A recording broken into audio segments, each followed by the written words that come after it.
वस्सलामुन अला इबादिहिल्लज़ीना इस्तफ़ा अम्मा बाद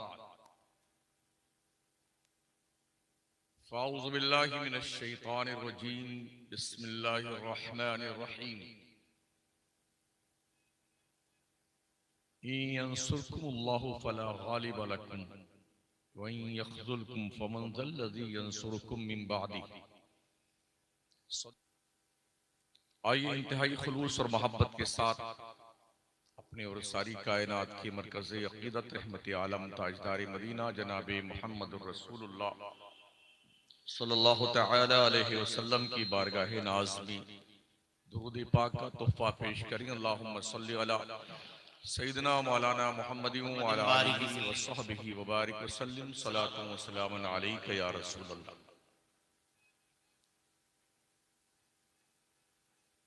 खुतबे मुशर्रफा के बाद मैंने कुरान पाक की एक आयत तिलावत की है।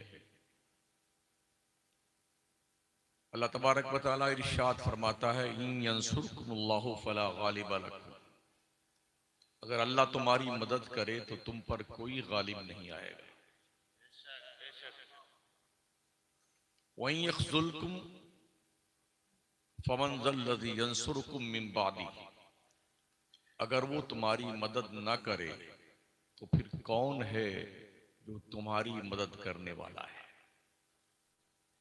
जिस खानदाने मौलाए कायनात की कुर्बानियों का ये समरा रहा है, बाप ऐसा नमाजी था कि तीर जिसमें चुभ गया किसी हाल में नहीं निकल रहा था। जब भी तीर निकाला जाने की कोशिश की जाए तो दर्द से कराह उठते थे। लोगों ने कहा ऐसा करो, जब हजरत अली नमाज पढ़ने लग जाएं तब तीर खींच लेना। जब उन्हें नमाज की नियत बांधी तो लोगों ने तीर खींच लिया और हजरत मौलाए कायनात ने सलाम फेरने के बाद पूछा, क्या हुआ, तीर निकाला मेरा? बोले हाँ हुजूर, हमने तीर निकाल लिया। तो बताया कि हमें तो एहसास तक नहीं हुआ। जिसकी बीवी का आलम ये कि ठंडी के तवील रातों में इशा की नमाज पढ़ने के बाद 2 रकात नमाज नफल की नियत बांध लेती थी तो पहली रकत का पहला सजदा भी पूरा नहीं होता था और तुलुए फजर के करीब हो जाती थी।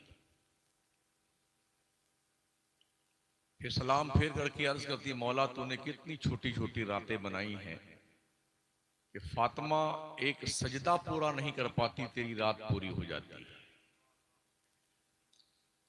और जिसके शहजादे का आलम ये करबला के तपते रेगजार में पूरे घर भर को कुर्बान करके खुद भी अपनी जान जाने आफरी के सपुर्द की और खून के नजराने रब की बारगाह में पेश किए। डॉक्टर इकबाल कहते हैं, इस्लाम के दामन में बस इसके सिवा क्या है, एक ज़रबे यदुल्लाही, एक सजदे शब्बीरी। उनकी याद मनाने वाले सिर्फ नारों पे इक्तफा करते हैं। जैसा कि मुझे मालूम पड़ा 35वां इजलास है ये शहीद आजम कॉन्फ्रेंस। अगर 1 साल के जलसे में एक नमाजी बनता तो 35 नमाजी मस्जिद में होने चाहिए। 100 से ज्यादा घर का ये गांव आपका है मुसलमानों, और पूरे गांव में एक मस्जिद आपकी है। इशा की नमाज में पढ़ने गया तो मुझे अंदाजा हुआ 27 से 28 आदमी थे।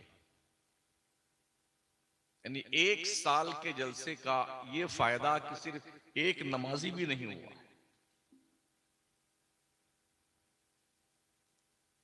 35 साल में 35 तो होने चाहिए। तो क्या आप ये सोचते हैं कि इमाम हुसैन जलसा करने से खुश हो जाएंगे? मौलाए कायनात जलसा करने से खुश होंगे? सैयदा फातिमा जहरा क्या जलसा करने से खुश होगी? उन्होंने तो नमाज बचाने के लिए कुर्बानी दी थी।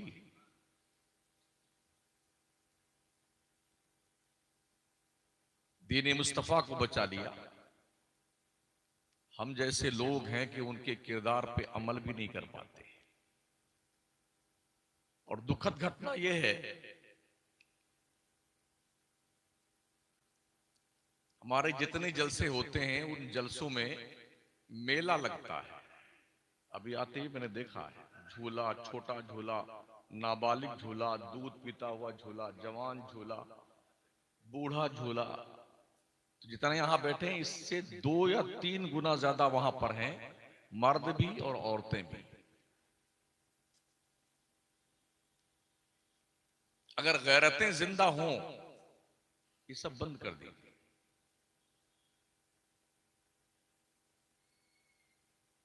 इस मेले ने आपके जलसों का वकार छीन लिया है।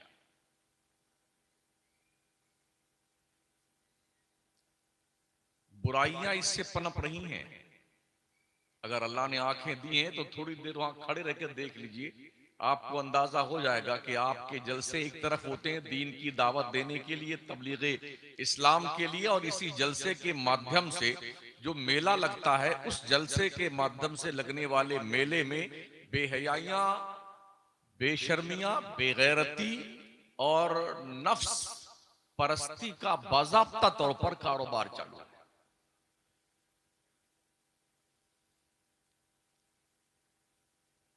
यही वो जगह हैं जहां से इस्लाम के कानून का मजाक उड़ाया जाता है। हालांकि बहुत छोटी मस्जिद आपकी है, वो भी आज जलसा था, आज तो भर जाना चाहिए था जरा।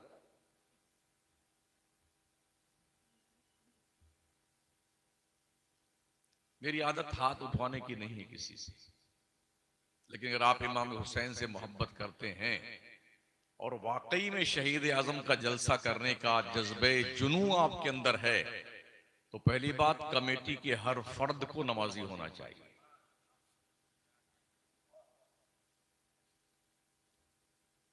और जितने भी इमाम पाक के नाम पर उनके नाम का टुकड़ा खाते हैं, उन्हें भी नमाजी होना चाहिए।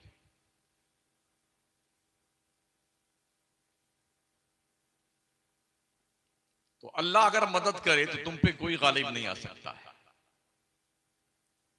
अल्लाह मदद करना छोड़ दे तो फिर दुनिया में कोई ऐसा नहीं है जो तुम्हारी मदद कर सके। क्या नहीं लगता आपको कि आज की तारीख में हमारा आपका कोई पुरसाने हाल नहीं है? इससे अंदाजा यह होता है कि रब ने मेरी मदद करना बंद कर दिया है। और ये सब यूं ही नहीं होता है। अगर हम अल्लाह के फरामीन की कदर नहीं करेंगे तो जाहिर सी बात है अल्लाह नाराज होगा हमसे। अल्लाह क्वांटिटी नहीं चाहता है, क्वालिटी के सजदे कीजिए ना। 24 घंटे में सिर्फ 1 घंटा 14 से 15 मिनट आप इबादत में सर्फ नहीं कर सकते हैं तो काहे के मुसलमान आप? दुनिया ताकत की जबान समझती है।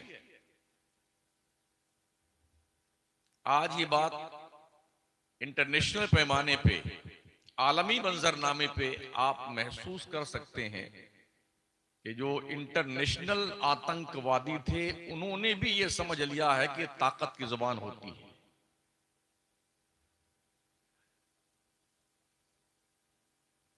अमेरिका और इजराइल जैसे पापी लोग, जिन्होंने तकरीबन 85-80 साल से पूरी दुनिया के मुसलमानों पे जुल्म किया, आज उन्हें लगा कि हमारा भी बाप कोई है। वो शिया है क्या है उसे मुझसे मतलब नहीं है। हम इतना जानते हैं किसी ने तो धूल चटाया। हमारे बहुत सारे मौलाना, अल्लामा, मुफ्ती लोग हैं जो व्हाट्सएप की दुनिया में फतवे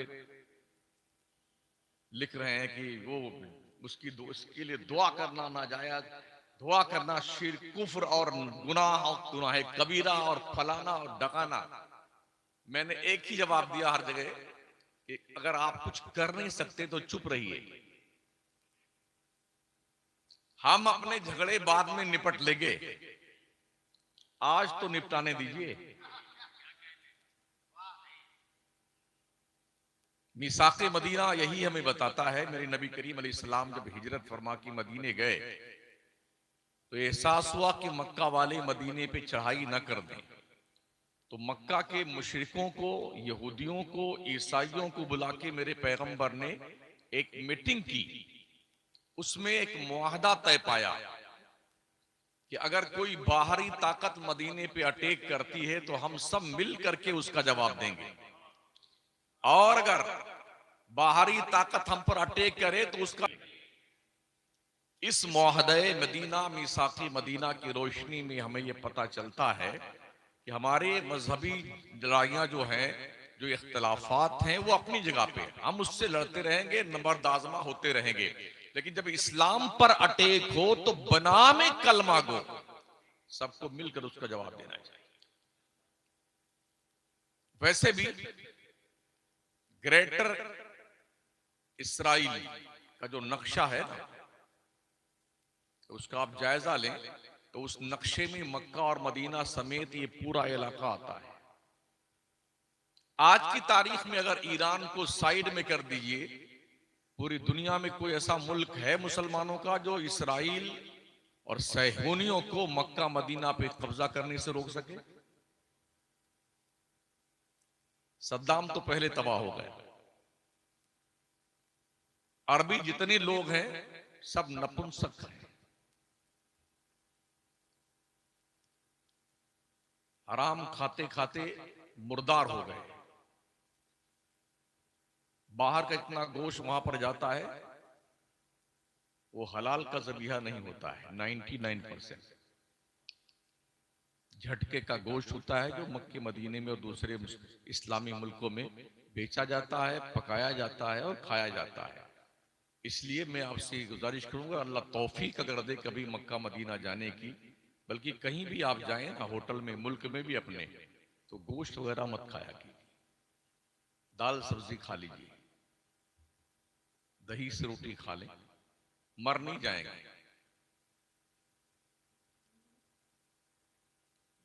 अभी मैं भभुआ में, मालूम है सर, आखिर यही वजह है ना हमारा मुसलमान क्यों मर रहा है, क्यों तबाह हो जा रहा है? अकीदे के मामले में बिल्कुल ही खत्म, अमल से भी दूर का वास्ता नहीं।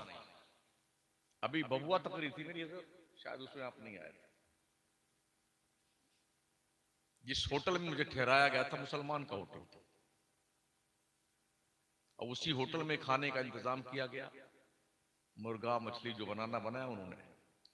जब खाना लेके टेबल पे आया बंदा तो उसके गले में मूर्ति लटक रही थी।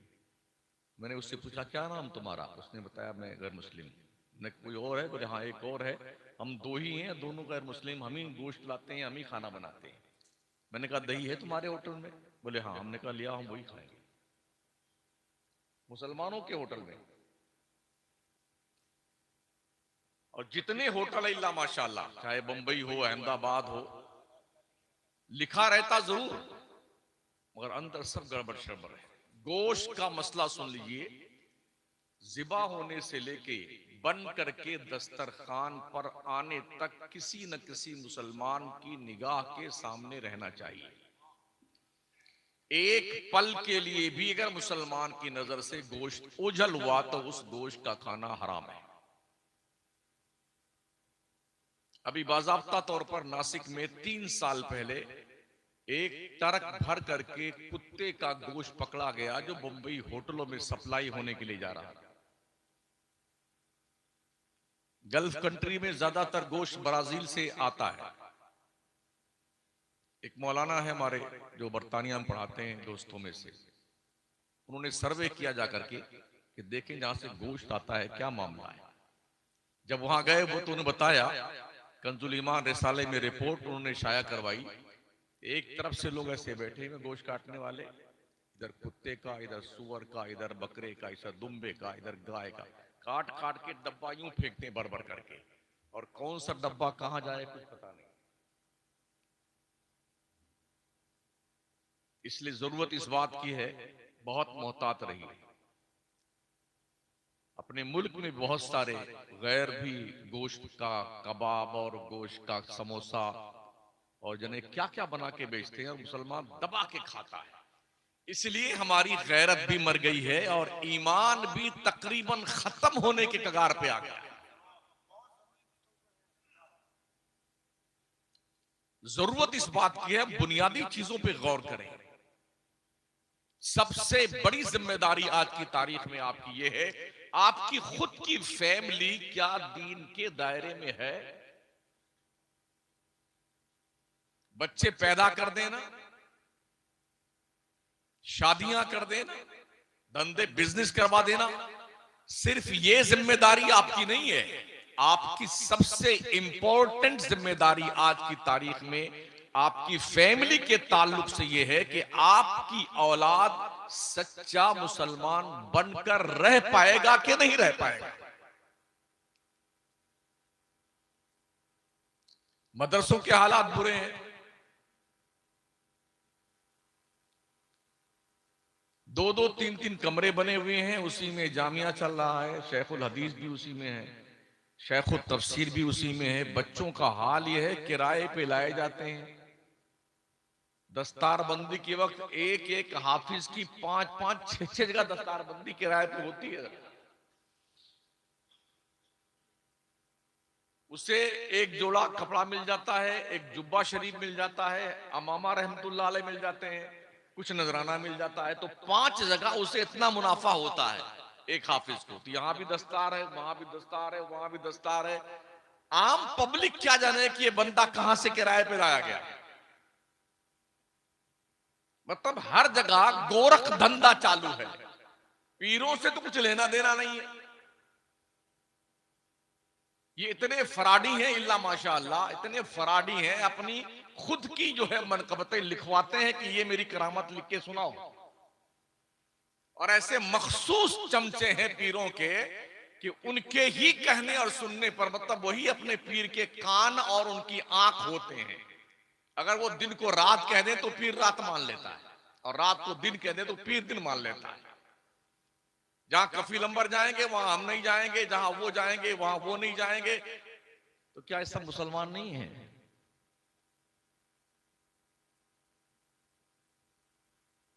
मेरे नबी ने फरमाया था मेरी उम्मत में 73 फिरके होंगे। सुन्नियों में 73 फिरके नहीं बताए। हाँ, इतने इतने मगरूर हैं, इतने मगरूर, और इतना जमीर इनका मोटा हो गया है, नफ्स मोटा हो गया। ऐसे बैठे रहेंगे और सारे खतीब, सारे नकीब, सारे शायर उसी के गुणगान करते रहेंगे। यानी अगर आपके जलसे पे 2-5 लाख रुपया खर्चा हुआ है तो पीर की ही गुणगान करने के लिए। आप किस लिए आए हैं? दीन सीखने आए हैं ना, दीन सुनने आए हैं। तो दीन कोई जिन्नात समझाने आएंगे आपको, जिब्रील समझाने आएंगे? जिस जलसे में पीर चला जाए इल्ला माशाअल्लाह, ये समझ लो उस जलसे का सत्यानाश हो गया। बिल्कुल चौपट जलसा। किसी से मुरीद होना ना फर्ज है, ना वाजिब है, ना सुन्नते मुअक्कदा है। हमारा पावरफुल इंट्रोडक्शन मुस्तफा की वफादारी और गुलामी है। अगर आप सुन्नी हैं, खत्म, और कुछ नहीं चाहिए। हुजूर के वफादार रहे। लेकिन इसको घुमा दिया गया है। गुज़िश्ता 50 साल से हम यही देख रहे हैं और सुन रहे हैं। इनसे मुरीद हो जाओ ये जन्नत में लेके जाएंगे, इनसे हो जाओ ये जन्नत में लेके जाएंगे, उनसे हो जाओ। कौम ने भी सोच लिया जब इतनी फुटकर में मुफ्त में जन्नत मिलती है, नमाज कौन पढ़ने जाए। ये गलतियां हैं हमारी साथ। और बाज़ाब्ता गुंडे पाल के रखे जाते हैं कपिल भाई। हाँ, अगर कोई उनके खिलाफ कुछ कह दे ना तो गुंडों से धमकियां मिलती। हमको भी खुद मिलती रही, लेकिन उन्होंने भी समझ लिया ये भी कोई पत्थर का बना हुआ आदमी है। हाँ, इसलिए थक गए था धमकी देते देते। हमने कहा बेटे रॉन्ग नंबर लगाया तुमने। हम भी अकेले चलते हैं पूरे मुल्क में, जहां मुलाकात करना हो जाना। हमने अपने नबी के दीन की तरबीज और इशाद का हलफ उठाया। अपनी कौम को हम दीन सिखाना चाहते हैं, आपके रब ने आप पर 5 वक्त की नमाज फर्ज की है, नमाजें पढ़ी। नबी और नबी के घर वालों की कोई नमाज कज़ा नहीं होती थी। इमाम हुसैन जलसा करने से ज्यादा खुश नहीं होंगे, उनके किरदार पे अमल कीजिए, आप इससे ज्यादा खुश होंगे। अहले बैत मुस्तफा की रजामंदी आपने चाहिए ना, तो आपकी जिम्मेदारी बनती है उनके उसवे करीमाना को अपना आइडियल बनाइए, अपनी जिंदगी में नाफिज कीजिए और इतना पुख्ता और मजबूत मुसलमान बन जाए जो कोई देखे समझ ले ये अहले बैत मुस्तफा का दीवाना। कभी भी इस चक्कर में मत पड़िएगा कि सहाबा और होते हैं, अहले बैत और होते हैं, ये सब एक ही हैं, ये सब एक ही हैं। सहाबा, अहले बैत, ये हमारे माथे की आंखें हैं, आंखें, हमारे आंखों का नूर है ये। हम सहाबा और अहले बैत के बीच कोई तफरीक नहीं करते हैं। इनकी आपस में मोहब्बतें इतनी थी ना, हजरत अबू बकर और हजरत उमर ये दोनों हुजूर के खुसरे मोहतरम हैं। हजरत उस्मान और हजरत मौलाए कायनात हुजूर के दामाद मोहतरम, दो खुसर हैं, दो दामाद। हजरत अली करमल्लाहु ताला वजहुल करीम से किसी ने पूछा था, क्या आका करीम अलैहिस्सलाम ने खिलाफत के ताल्लुक से कि आप पहले खलीफा हैं, क्या कोई वसीयत लिखी थी? मौलाए कायनात फरमाते, अगर ऐसी कोई वसीयत हुजूर ने लिखी होती तो मैं अबू बकर सिद्दीक को मुसल्ले इमामत पर कभी खड़ा नहीं होने देता। ये हजरत अली कहते हैं। 2 साल कुछ महीने सिद्दीक अकबर ने खिलाफत की, हजरत मौलाए कायनात और सारे सहाबा हजरत सिद्दीक अकबर के पीछे नमाज पढ़ते रहे। उनके बाद हजरत उमर ने 10 साल खिलाफत की, मौलाए कायनात सारे सहाबा हजरत उमर के पीछे नमाज पढ़ते रहे। जहां जंग में भेजते मौलाए कायनात भी जाते और दूसरे सहाबा जाते। उस्मान गनी के जमाने में भी ऐसा ही हुआ कि सारे सहाबा और हजरत अली उनके पीछे नमाज पढ़ते रहे, आपस में कोई इख्तिलाफ नहीं। 1400 साल का जमाना गुजरने के बाद अब लोगों के समझ में आया है वो यूं नहीं था और यूं था। हम अपने भाइयों का झगड़ा सुलटा नहीं पाते हैं, जहां हमारे बाप दादा भी नहीं थे हम उनके झगड़े की बैठ के बातें करते हैं। पता है हजरत अली की एक बेटी का निकाह हजरत उमर फारूक आजम से हुआ था।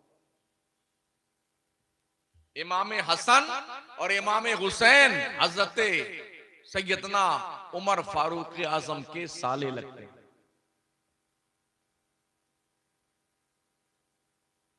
शायद पहली बार आप सुन रहे हैं।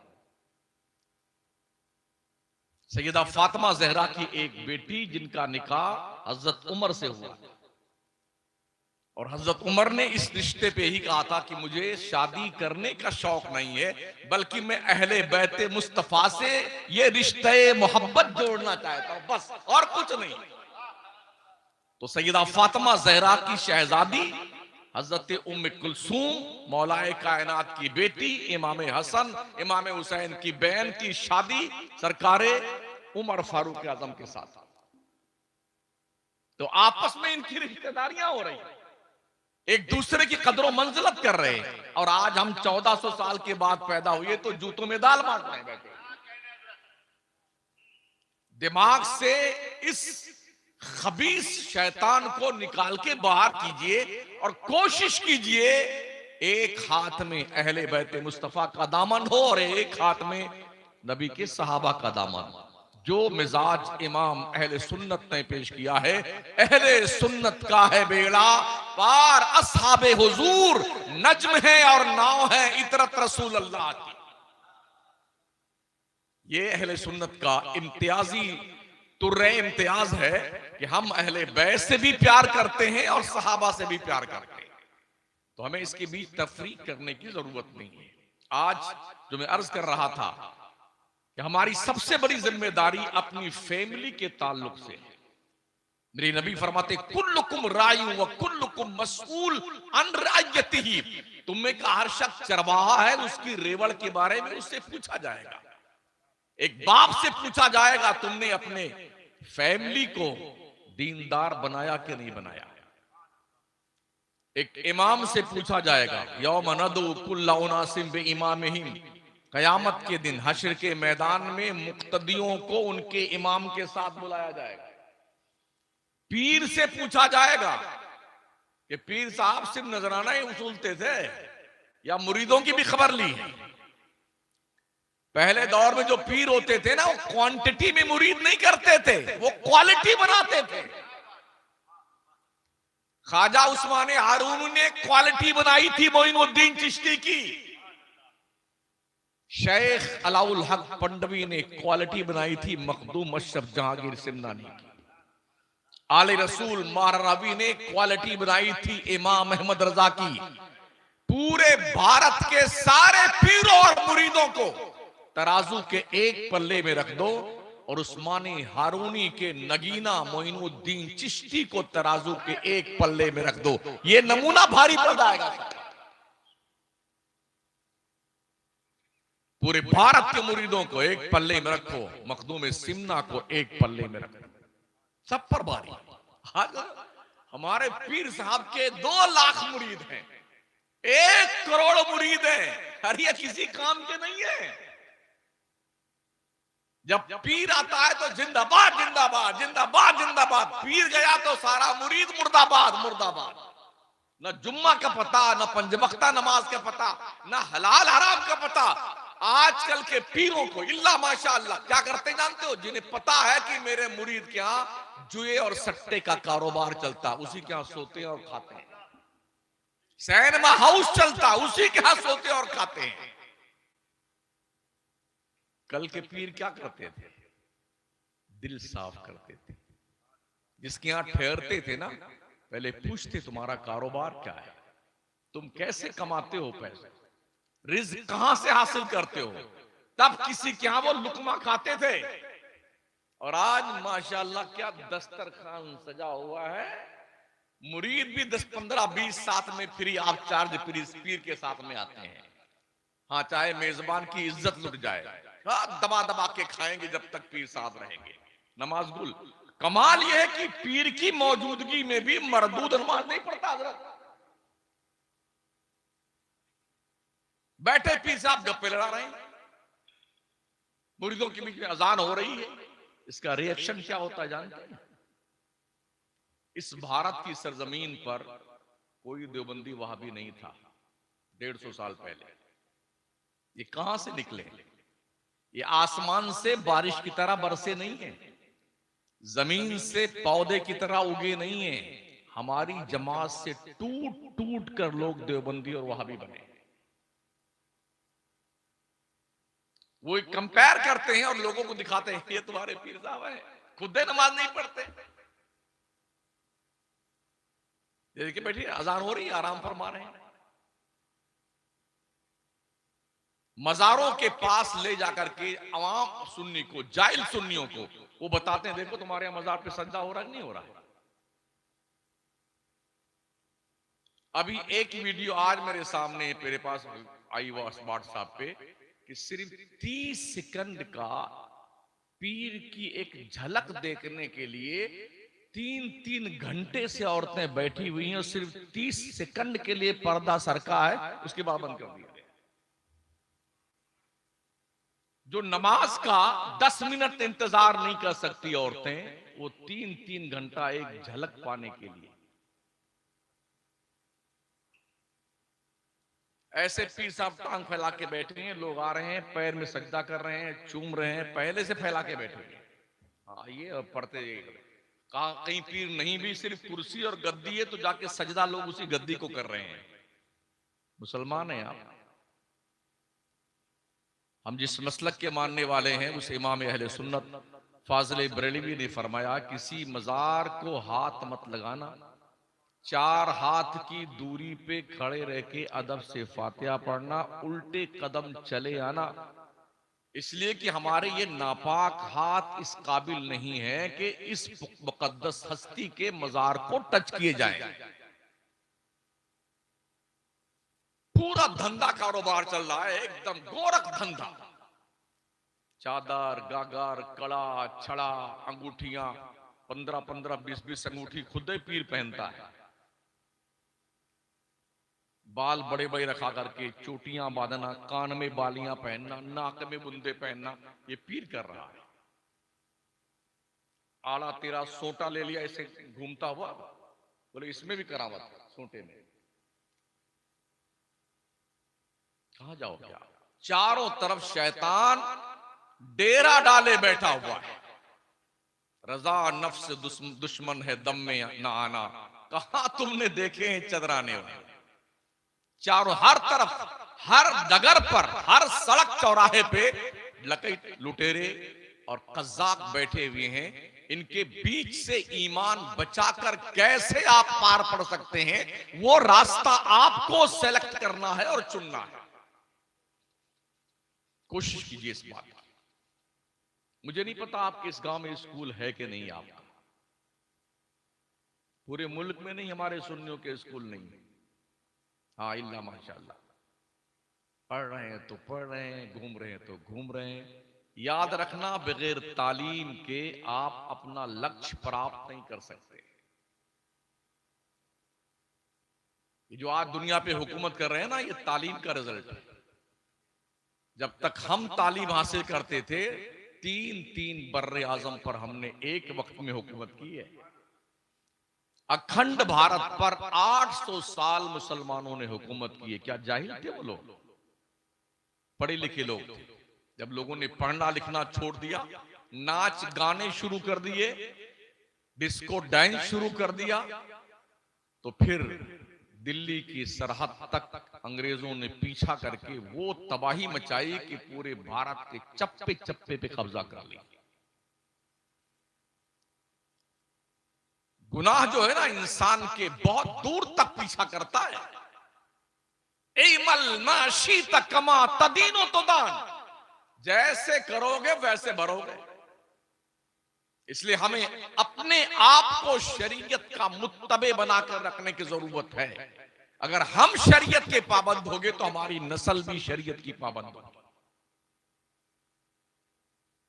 क्या ख्याल है आपका? अगर ऐसे घर में जहां नन्हे बच्चे परवान चढ़ते हैं, वो देखें हमारा अब्बा भी सो रहा, अम्मा भी सो रही, बहनें भी सो रही, वो नमाज पढ़ेगा? इनकी तरबियत के लिए जिब्रील नहीं आएंगे? ये दिमाग से निकाल दीजिए बात। तरबियत तो आपको करनी है।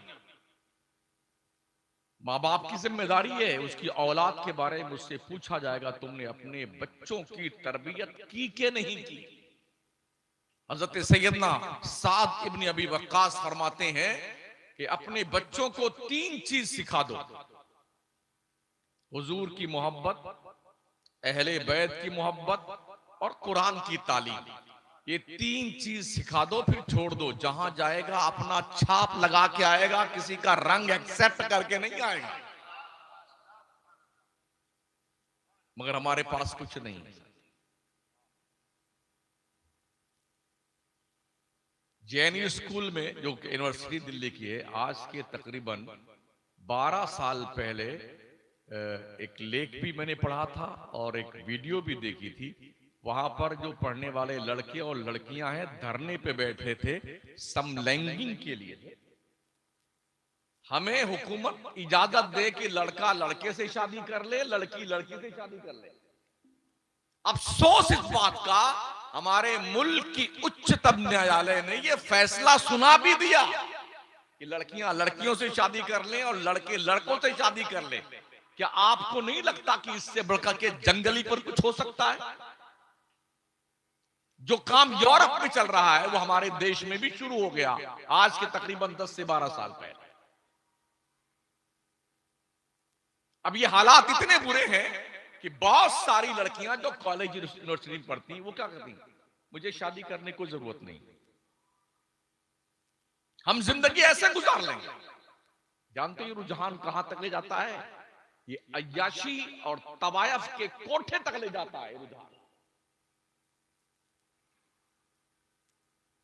ये नारा दिया गया, माई लाइफ माई चॉइस, मुझ पर किसी का कानून नहीं चलता, मेरी जिंदगी मेरा जिस्म मेरी मर्जी, ये नारा दिया गया। आप सोचिए कितना भयानक, कितना खतरनाक नारा है। इससे पहले भी चला मी टू। जब मैंने पूछा लोगों से ये क्या भला होती है, तो लोगों ने बताया कि जिस आदमी ने, जिस औरत ने पूरी जिंदगी अब तक जितनी उम्र हुई है, उसने क्या क्या गुनाह किया है वो ओपनली आके बयान करे, इसको मी टू कहते हैं।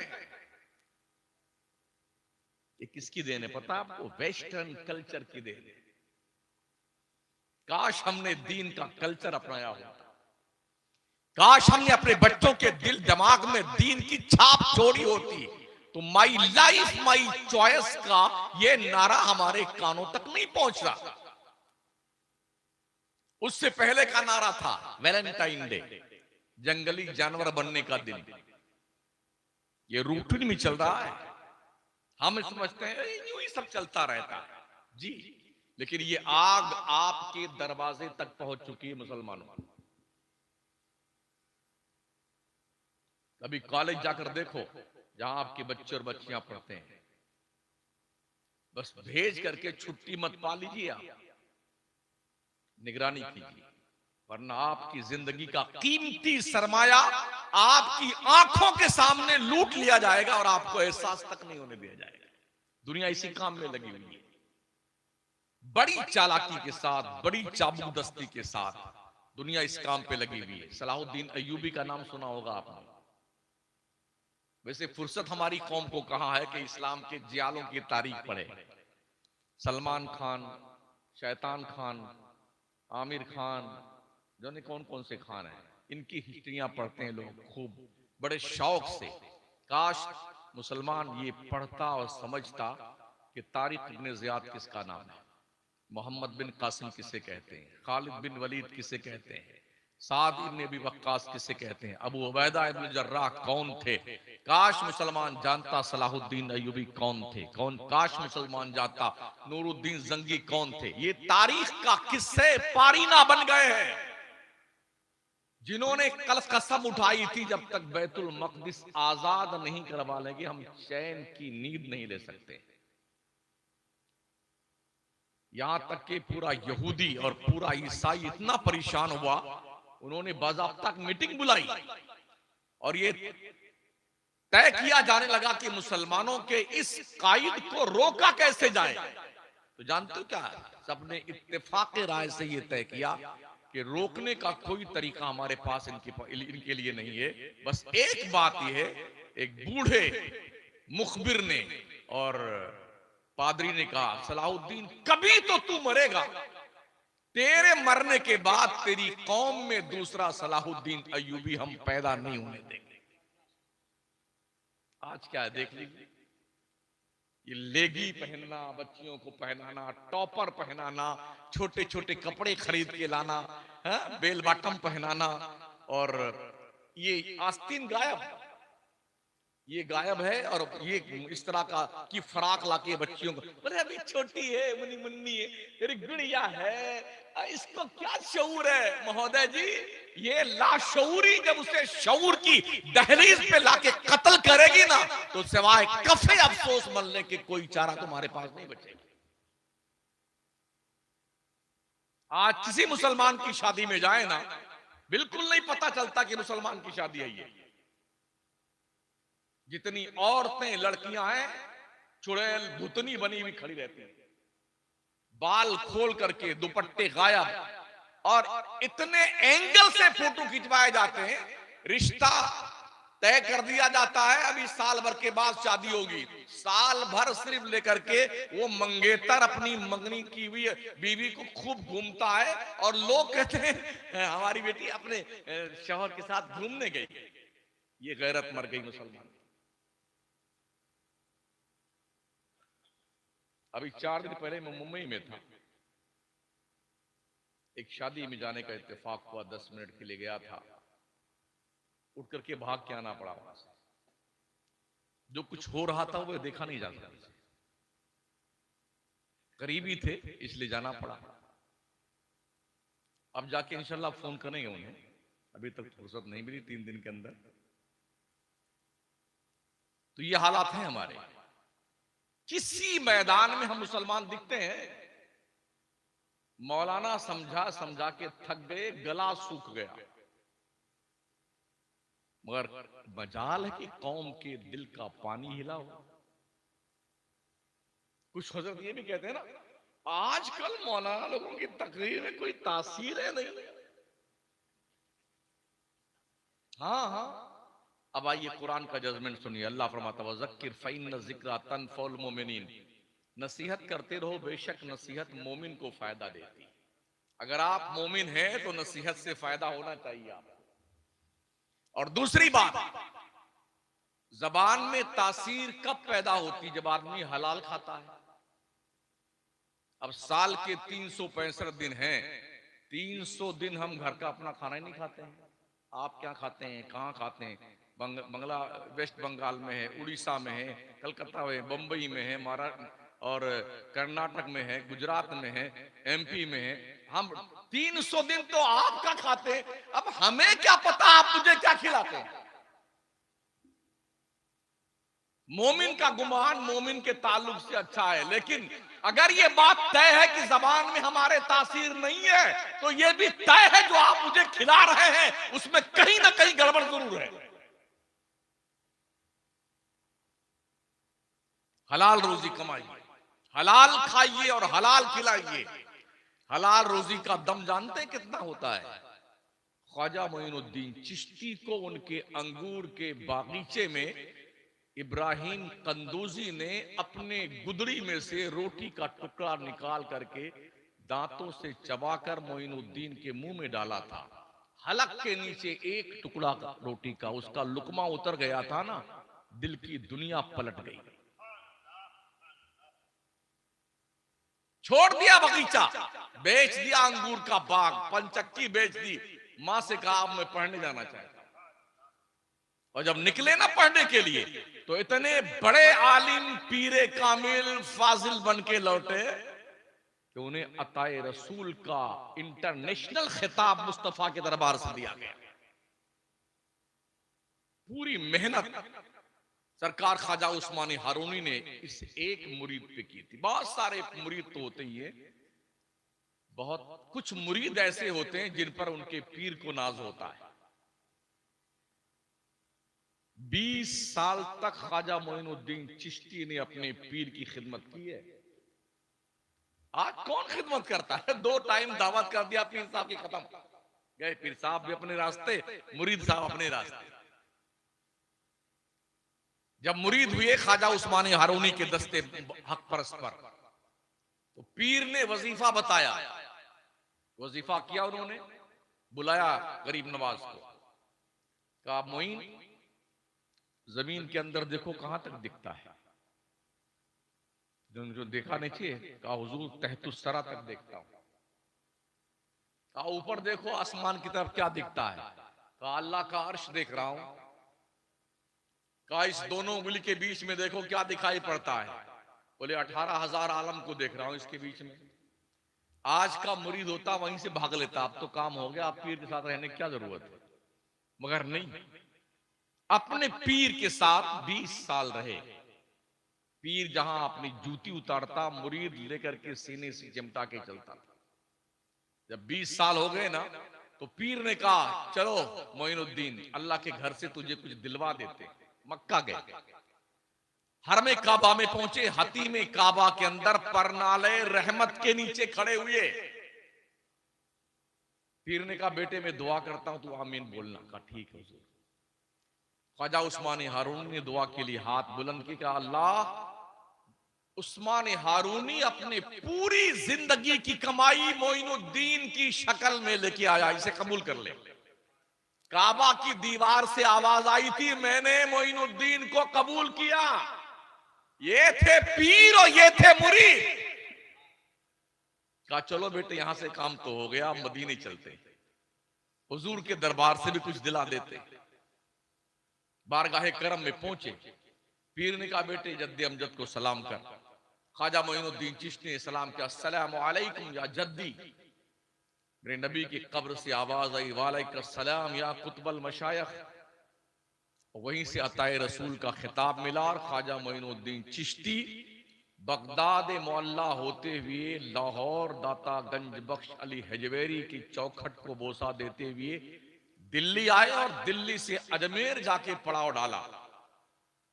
पृथ्वीराज मर गया, कहां उसका मरघट है कोई नहीं जानता। 825 साल हो गए ख्वाजा मोइनुद्दीन चिश्ती को अपने रब से मिले हुए कब्र में गए हुए।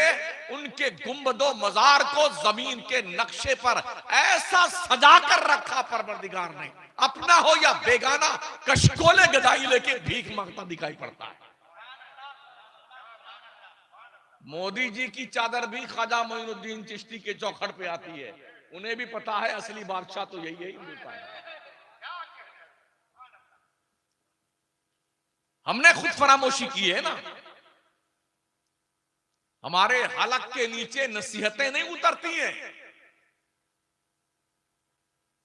इसलिए कि हम खुशफहमियों की जन्नत में रहते हैं।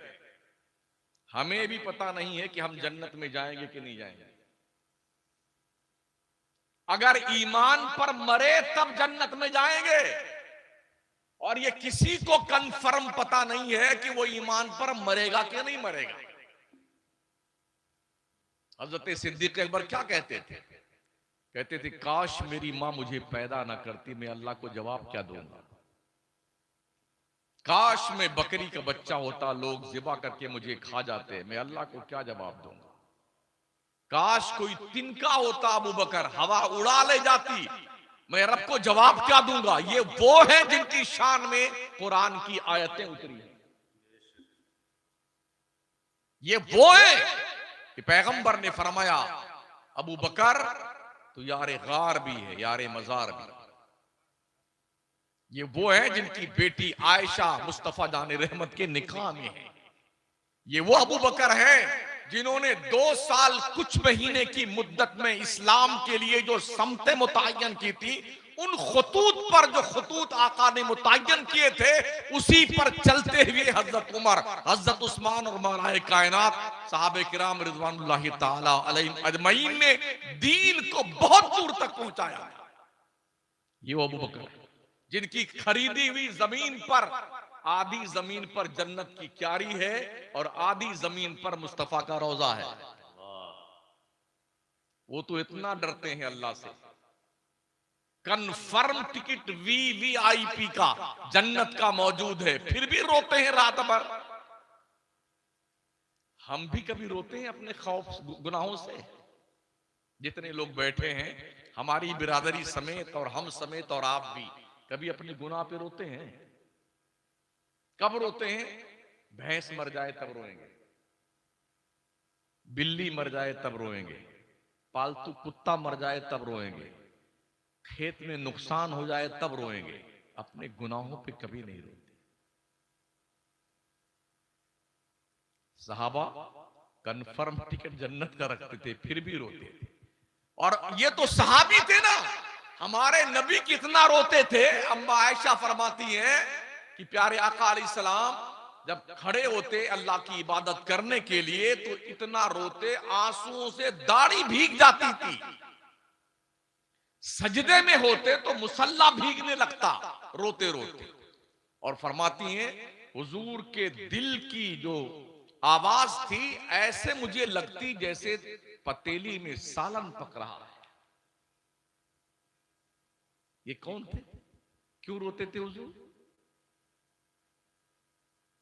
जन्नत के मालिक थे ना वो तो। खालिक कुल ने आपको मालिक कुल बना दिया, दोनों जहां हैं आपके कब्जो इख्तियार में। इतना रोए हुजूर, वो हमारे और आपके लिए रोते थे। आला हजरत ने ही तो फरमाया है ना, अल्लाह क्या जहन्नम अब भी न सर्द होगा, रो रो के मुस्तफा ने दरिया बहा दिए। मेरे करीम से गर कतरा किसी ने मांगा, दरिया बहा दिए हैं, दुर्बे बहा दिए। इतना हुजूर रोते थे। हजरत उमर कितना रोते थे। रिवायत में आया है कि आंसू इतना बहाए हजरत उमर के आंखों से दोनों गाल पर नाली बन गई थी, आंसू बहते थे। शान फारूकी ये है।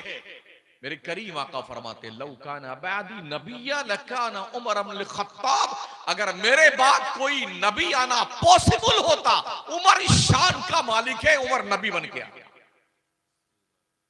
वो उमर जिनके ईमान लाने से मक्के में इस्लाम पावरफुल हुआ, मजबूत हुआ। वो उमर जो अल्लाह की निगह इंतखाब का नाम है। वो उमर जिनकी शान में कुरानी आयतें उतरी हैं। वो इतना रोते थे अल्लाह के डर से, जन्नत का टिकट था उनके पास। उस्मान इतना रोते थे कि उनका दामन तर हो जाता था। आका फरमाते उस्मान ने 2 बार पैसा देके जन्नत खरीदा है, 2 बार देकर पैसा जन्नत खरीदा है।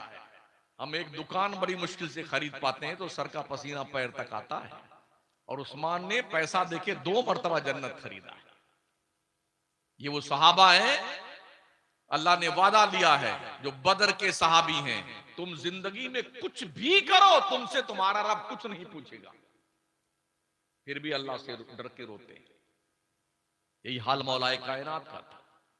अशरे मुबशरा, वो 10 सहाबा जिसको हुजूर ने दुनिया में जन्नती होने की बशारत दी, वो कितना रोते थे। हमें कुछ पता नहीं, वेटिंग लिस्ट टिकट लिए बैठे हैं और कंफर्म का भूत सवार है कि हम ही जन्नत में जाएंगे। रोया कीजिए कभी कभी रातों में। जिस तरह ये कपड़ा गंदा होता है ना, ऐसे दिल भी गंदा हो जाता है। कपड़ा धुलने के लिए हम क्या करते हैं, पहले के जमाने में घास लेट डालते थे, कोई दाग लग जाता था तो घास लेट डालते थे, नींबू का रस निचोड़ते थे, पेट्रोल डालते थे ताकि धब्बा मिट जाए। फिर लिक्विड आने लग गया, आला वाला क्या बोलते हैं उसको, वो सराफ और क्या क्या, अब उससे धुलने लगे। कपड़े पे दाग धब्बे लग जाएं तो इसे धुलने के लिए लिक्विड की जरूरत होती है, आला की जरूरत होती है। दिल गंदा हो जाए तो उसको कैसे धुला जाए, ये पता कैसे चले कि हमारा दिल गंदा हुआ है। अगर आपके दिल में नमाज की मोहब्बत नहीं है, नमाज नहीं पढ़ते हैं, आप समझ लें आपका दिल गंदा हो गया। आप रोजा नहीं रखते हैं, आपका दिल गंदा है। आप मुस्तती हैं और हज करने नहीं जा रहे हैं, आपका दिल गंदा है।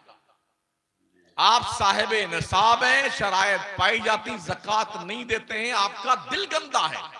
चुगली गीबत करते हैं, आपका दिल गंदा है।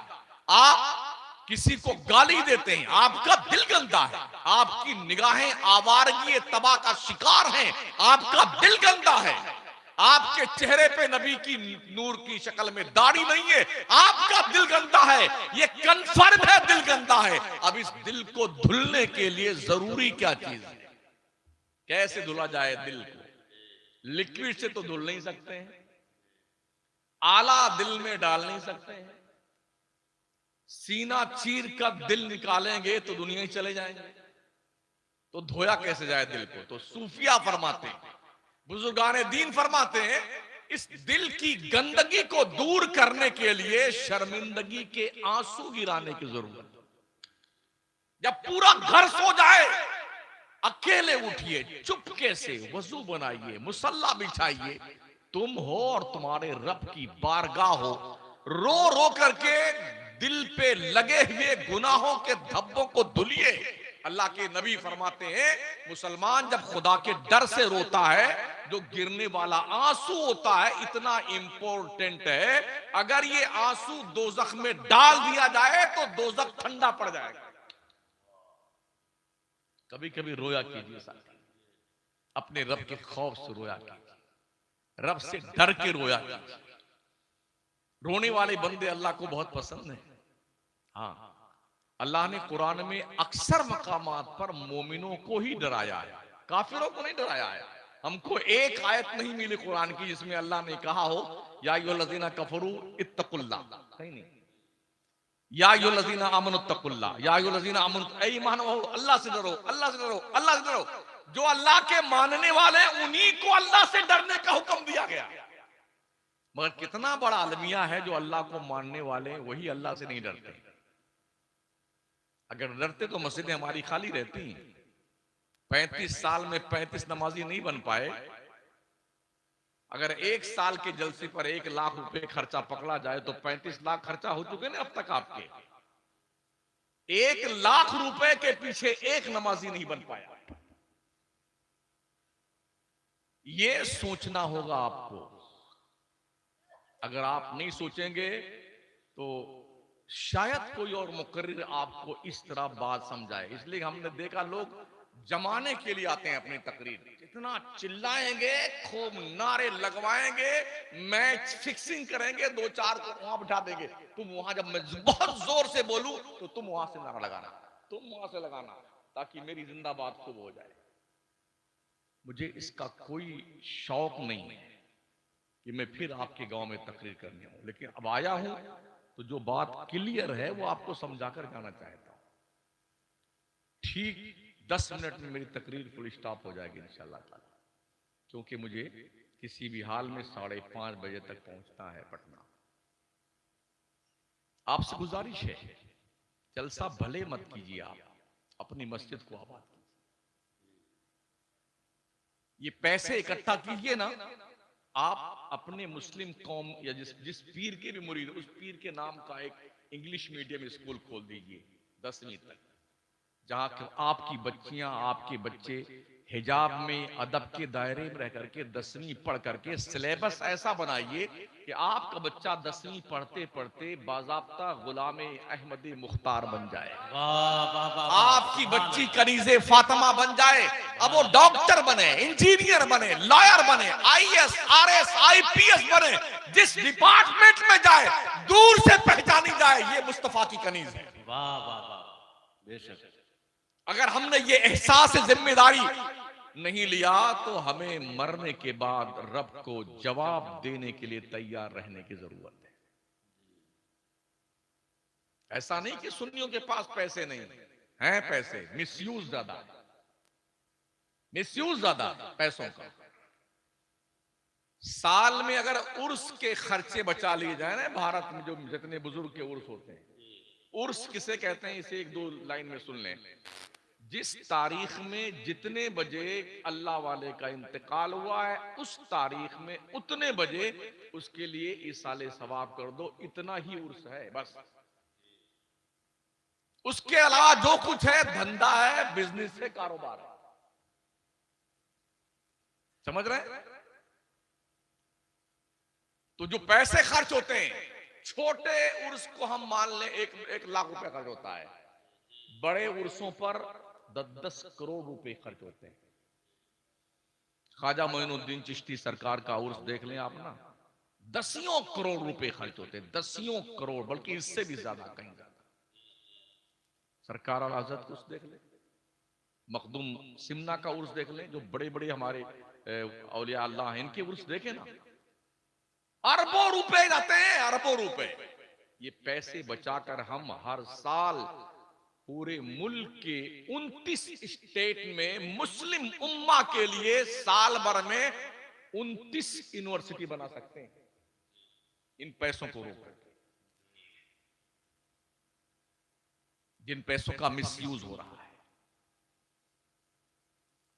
आपने सुना भी होगा, वीडियो भी देखी होगी, एक कोई 28-29 साल का लड़का है अभी, वली रहमानी जी, वेस्ट बंगाल का। उसने कौम से अपील की ना, मुझे 100 रुपए पर हेड चाहिए कौम के लिए कॉलेज बनाने के लिए। 7 दिन में कौम ने 7 करोड़ रुपए दिए, कॉलेज बना दिया उसने। आप क्यों नहीं कर सकते?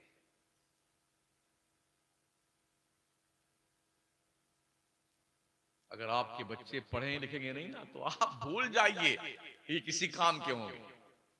तालीम नौकरी के लिए नहीं हासिल की जाती, ये भी ध्यान रखें। अगर कोई सोचता यार पढ़ लिख लेंगे नौकरी तो मिलेगी नहीं, तो फिर क्या करेंगे? तालीम नौकरी के लिए नहीं, ये तौहीन है तालीम की।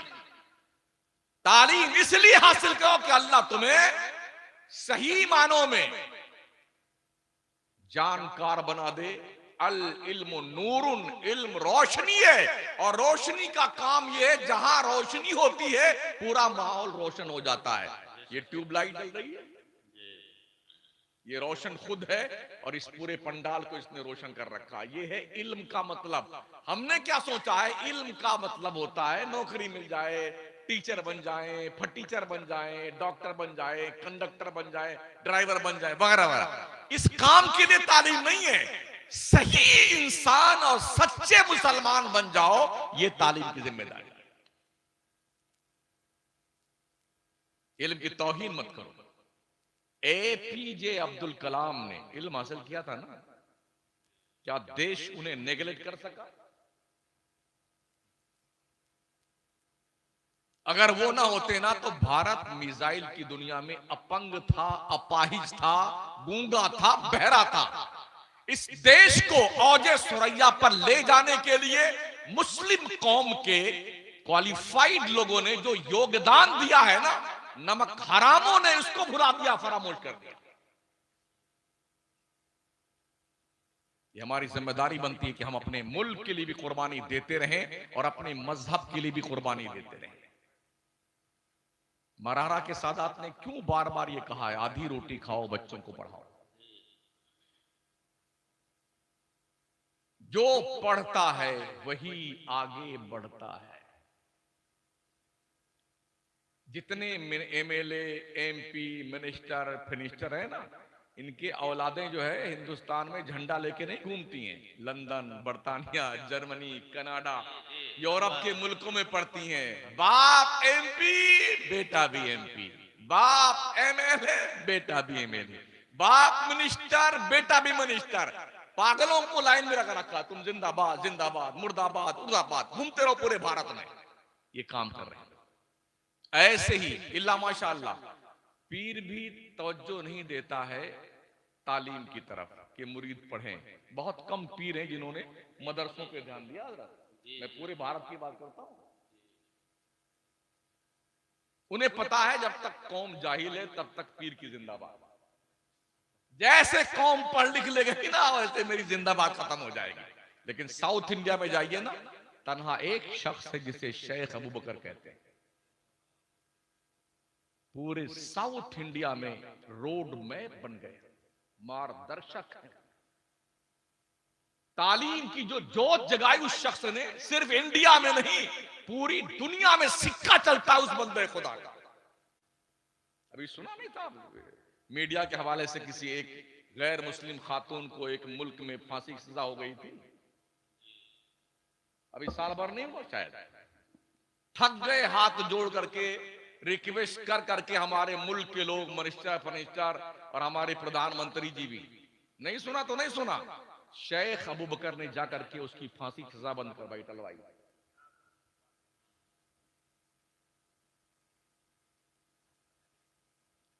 लेकिन उस शख्स की सादगी आप देखें ना, आप मिलेंगे तो ऐसे जिसे रफली तौर पे आम आदमी। हमने उनके इदारे देखे साउथ इंडिया में जाकर। हमारे नॉर्थ इंडिया और ईस्ट इंडिया, वेस्ट इंडिया के जो हमारे इदारे चलते हैं, इनको बहुत कुछ सीखने की जरूरत जाकर के वहां पर। कैसे एक आलिम डॉक्टर बनता है, कैसे एक आलिम लॉयर बनता है, कैसे एक आलिम इंजीनियर बनता है, ये हमें सीखने की जरूरत है। 2 साल पहले केरला की हाई कोर्ट में 51 मौलाना बन करके, वकील बन करके वहां की हाई कोर्ट में उन्होंने वकालत ज्वाइन की। UAE में मैंने देखा है, Sharjah, Abu Dhabi, Ummul Quwain, Fujairah, इन सारी जगहों पर, दुबई में अक्सरियत उनकी ही क्वांटिटी है जो साउथ इंडिया के लोग हैं और ऊंची ऊंची पोस्टों पर है। जितनी मस्जिदें हैं साउथ के ही लोग इमाम वहां पर अक्सर भेजते हैं। दिनो सुन्नियत की खिदमत करें, शाफई सुन्नी है, काम करें दिनो सुन्नियत का। हमारे यहां कुछ नहीं है, बस हम इस काम में लगे हैं। आज किसकी फातिहा है, कल किसकी फातिहा है, कल परसों किसका उर्स है, कब जो है मुहर्रम आएगा, कब खिचड़ा बनेगा, कब ढोल बजाया जाएगा, कब ताजिया निकाला जाएगा। बंबई जैसे शहर को छोड़ करके यूपी, बिहार का और वेस्ट बंगाल के लोग 15-20 दिन के लिए भाग आते हैं ढोल बजाने के लिए मुहर्रम। ताजिया बाबा को उठाने के लिए। अरे दिल के फफूले जल उठे सीने के दाग से, इस घर को आग लग गई घर के चिराग से। क्या अहले बैते मुस्तफा की कुर्बानियों का यही समरा था? ढोल बजा होना तो ये चाहिए था, आखिर वक्त में भी इमाम हुसैन ने सजदे में सर कटाया। ये सजदा तुम्हें पे कुछ मैसेज नहीं देता है? और तुम नमाज भूल के बैठे हो और बहुत बड़े हुसैनी हो, हुसैनी है मैं साहब, हुसैनी है। अगर तुमने सजदे सोड़े हैं तो झूठे आदमी हो, तो बिल्कुल हुसैनी नहीं हो सकते। जिनके सजदे तलवारों की छांव में भी अदा होते हैं उन्हें हुसैन कहते हैं। अगर आप हुसैनी हैं तो उन सजदों की कदर कीजिए। बस इख्तिताम की बात, दिल अगर क्लीन होता है एक दो जुमले ही काफी होते हैं। एक बादशाह था, उस बादशाह ने एक बड़ा शानदार महल बना रखा था। महल के बगीचे में एक और अपना स्पेशल बंगला बनाया हुआ था। दोपहर का खाना खाने के बाद वहीं पर जनाब कैलुला फरमाते थे बगीचे वाले बंगले में।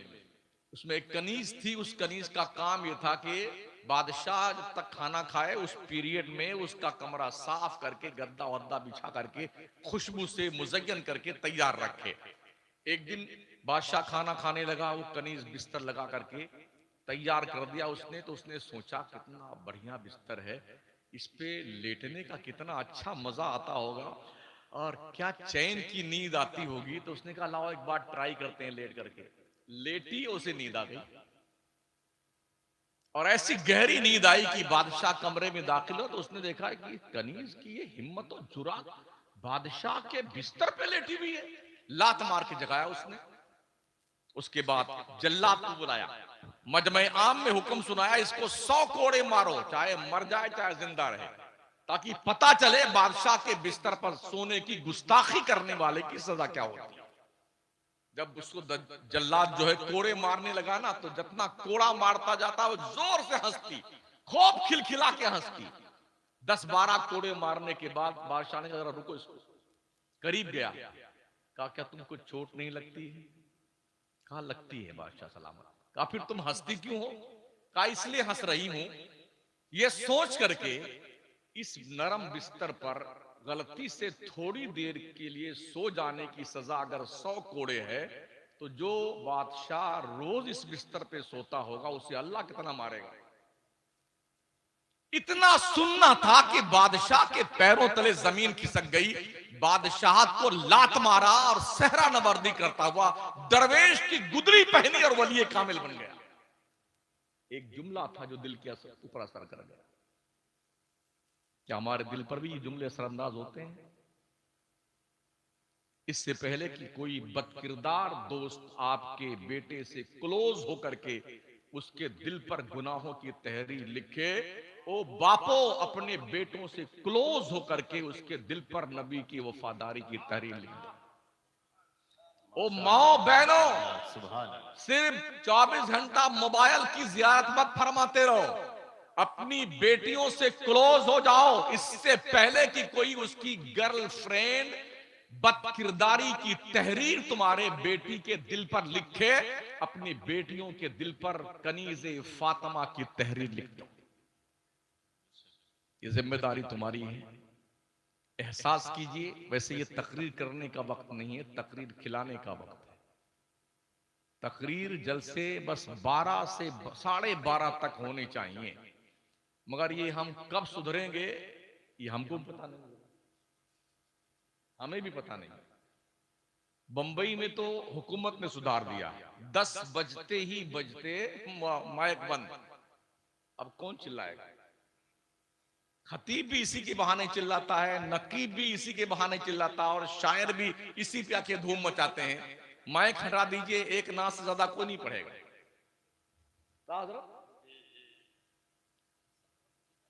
हाँ, कभी बेस बढ़ाया जाता है, कभी घटाया जाता है, कभी हिक्को इक्को बढ़ाया जाता है। मुझे तो कुछ नाम नहीं पता, शायद माइक ऑपरेटर को भी वो पता नहीं होगा जो हमारे खतीबों और नकीबों और शायरों को पता है क्या बढ़ाना और क्या घटाना है।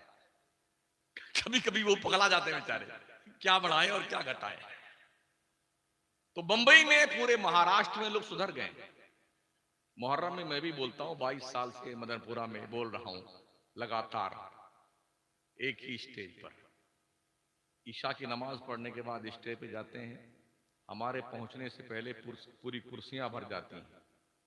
3 आयत की तिलावत होती है, एक छोटी सी नात पढ़ी जाती है, सिर्फ 1 घंटे की तकरीर होती है। लोग गौर से सुनते हैं और कुछ सीख के जाते हैं, खत्म। उसके बाद जलसा। हमने वो दिन भी देखे हैं बंबई के, आज के तकरीबन 40 साल पहले जब हम बंबई इमाम थे, कि बड़ा खतीब रात के 2 बजे आता था। जैसे हाशमी मियां साहब किबला हैं, उबैदुल्लाह साहब है ना, ये 2-2:30 बजे तशरीफ आते थे घनघोर घटाओं के साथ में। हाँ, जहां से नहीं वहीं से नारा लगता था। एक दौर वो भी था कि पूरी रात का जलसा महाराष्ट्र बंबई में भी होता था। आज कोई करके बताए? ऐसे नहीं सुधरोगे तो वक्त बहुत बड़ा नासे होता है, वो सुधार देगा। इससे पहले कि बची खुची जो कुछ है वो खत्म हो जाए ना, उससे खुद बचा कर रखने की कोशिश।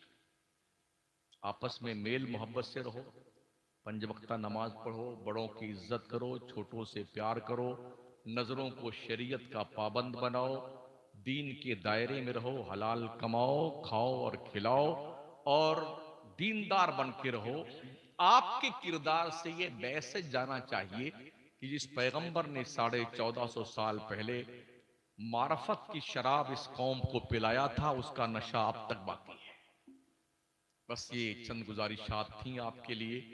अल्लाह करे सुनने से ज्यादा समझने की हमें तौफीक अता हो, और समझने से ज्यादा अमल करने की तौफीक अता हो। तो हम आपसे ही तवक्को रखते हैं, उम्मीद करते हैं कि आप अमल करेंगे उलमा के बयानात पर।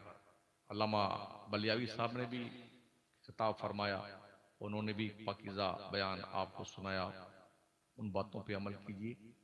और चलते चलते एक सेंटेंस में ये जुमला, मतलब ये बात सुन लीजिए, शादी मस्जिद में करना शुरू कीजिए, कोई बारात मत ले जाओ। अल्लाह की कसम, कुरान हदीस में कहीं नहीं लिखा हुआ बारात लेके जाना। 5, 7, 10 आदमी बैठ जाओ मस्जिद में, निकाह कर लो, शादी हो गई, बस खत्म। शादी पे जो पैसे बर्बाद करते हो, इसी पैसे से अपने बच्चों और बच्चियों को इतना तालीम दे दो कि उनकी तालीम ही उनके नाम का जहेज बन जाए। ठीक है ना? तालीम दे दो।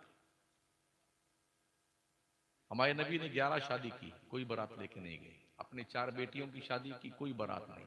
कमोबेश 1,24,000 साहबा ने शादी करी, कोई बारात नहीं। ताबईन, तबे ताबईन, कोई बारात नहीं। 10 लोग बैठे, शादी होगी, खत्म बात। लड़कियों के यहाँ खाने का कोई तस्वुर है ही नहीं। अल्लाह का शुक्र, हमारे राजस्थान में इस पर बहुत काफी हद तक अमल पैरा हम लोगों ने 26 साल हुआ मकराने में बच्चियों के यहाँ खाना बंद कर दिया। या तो कॉफी मिलेगी, या चाय मिलेगी, या आइसक्रीम। आइए निकाह पढ़ाइए, इज्जत से अपने घर जाइए, खाना गुल। इज्तिमाई शादी हम करवाते हैं अल्हम्दुलिल्लाह हमारे शहर में। ये 26वीं शादी थी। 125, 150, 130 बच्चियों का एक पंडाल में निकाह होता है, नील खर्चा। अगर ये हम अपने माहौल में मिजाज पैदा कर लें तो कोई मुसलमान बच्ची मुर्तद्दा होके गैरों के साथ भाग के शादी नहीं करेगी। पूरी मिल्लत का नाक कटवाती है, माँ बाप की नाक कटवाती है, मजहब के ऊपर कलंक लगाती है। ये किस लिए? हमारे इस घिनौने किरदार के। हमने बाज़ाब्ता तौर पे अपने बच्चों की जब शादी ढूंढना शुरू करते हैं ना, तो ढूंढते हैं कहां से ज्यादा पैसा मिलेगा। अबे मंगतो भिखारियों, कटोरा लेके किसी बुजुर्ग के चौखट पे बैठ जाओ, तुम्हारा पेट भर जाएगा, पल जाएगा। मांगते हो जो ससुराल वालों से पैसे मांगते हो, जहेज मांगते हो। जहेज एक खुल्लम खुल्ला लानत है, जिसने मुस्लिम उम्मा को इस जंगलीपन का गिरफ्तार बना दिया है। ये गैरों की तहजीब से मुतासिर होकर मुसलमानों ने ये बलाए नागहानी कबूल की। तो शादियों को आसान बनाओ। मेरे आका फरमाते हैं सबसे बेहतर शादी वो है इसका खर्चा कम हो। आका फरमाते हैं अद दुनिया कुल्लुहा मता व खैरु मताए दुनिया अल मरातु सालिहा। दुनिया की सब चीज बरतने की है, लेकिन दुनिया की सबसे कीमती चीज का नाम नेक औरत है। औरत वो तलाश करो जो दीनदार हो, मुहज्जब हो, परहेजगार हो। मैं समझता हूं इतना बहुत है। इस्लाहुल मुस्लिमीन कमेटी के जिम्मेदारों से मैं गुजारिश करूंगा, अगर अब तक आप नमाज नहीं पढ़ते रहे हैं तो अब नमाज कल से शुरू कर दीजिएगा। अगर नहीं करेंगे तो मैं ये समझूंगा अब तक जितना पैसा आपने खर्च किया सब गड्ढे में डाला है, और इसका हिसाब देना पड़ेगा आप सब। हाँ, अगर आप परहेजगार दीनदार रहे और आपके इस प्लेटफॉर्म के माध्यम से कौम को दीन की बात मिलती रही, तो आप इससे बड़ी जिम्मा, ये रब हमने कोशिश तो की थी, हम खुद दीन के पाबंद थे, नमाजें पढ़ते थे, हमारी कोशिश थी, हमने उलमा को, शोरा को, मद्दान मुस्तफा को बुलाया था ताकि कौम भी दीनदार बन जाए। हमने कोशिश में कोई कमी नहीं रखी। अब इन्होंने अमल नहीं किया तो ये जाने। कम से कम आप तो बचाओ पकड़े जाने से, पहले आप नमाज पढ़ो। अगर मैं खुद नमाज ना पढ़ूं तो मेरी बात का कोई असर होगा? लोग अरे मौलाना पहले आप अपनी देखिए ना, ये तो कहेंगे लोग। मगर मेरी आदत है, मैं जहां भी जाता हूं ना, चाहे कितने दिन का जगह हुआ, नमाज का वक्त है, नमाज में मस्जिद में पढ़ता हूं। दिखाने के लिए नहीं, ये देखने के लिए कितने नमाजी हैं यहां पर, और इसलिए भी ताकि लोगों को गलत मैसेज न जाए, यार मौलाना आए मस्जिद में दिखे नहीं इसका मतलब नमाज नहीं पढ़ते। हालांकि मेजबान ने कहा मुसल्ला ला के दे देते हैं, इसे कमरे में पढ़ लीजिए आप। मैंने कहा नहीं, मैं तो मस्जिद में जाऊंगा। जो मैंने देखा है कि शायद 28 या 29 नमाजी थे। बहुत दुख हुआ मुझे। मेरी मस्जिद में तकरीबन 350 नमाजी है, अल्लाह का शुक्र है। रमजान में इतने बरसाती मेढक आए थे, लाल पीले गुलाबी बैगनी हरे, वजू खाने से गुसल खाने तक, गुसल खाने से इमाम जहां का वहां तक नमाज ईद पढ़ी। ये कहां गुम हो गए, जैसे गधे के सर से सींग आएगा। अल्लाह कब इनकी जियारत फिर से करवाएगा? उम्मीद है अगले रमजान में इनसे मुलाकात होगी। अस्तगफिरुल्लाह रब्बी मिन कुल्ली ज़ंबि व अतूबु इलैह। ला इलाहा इल्लल्लाह मुहम्मदुर रसूलुल्लाह।